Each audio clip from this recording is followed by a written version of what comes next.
আসসালামু আলাইকুম। কবুতর পালাটা মুগ্ধা বললেও হয়ে যায় না পালার কবুতর। আর ফ্যামিলির সাপোর্ট তো অবশ্যই থাকা লাগে।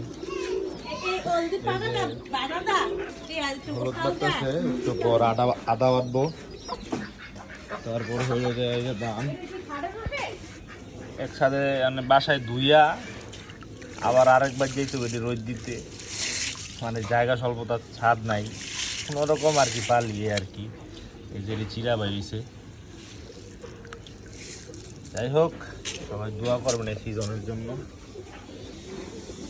সকাল সকাল উড়াইছিলাম কবুতর, এই যে আইসা কিছু কবুতর নামছে, অনেক ভয় পায়, কি বলবো,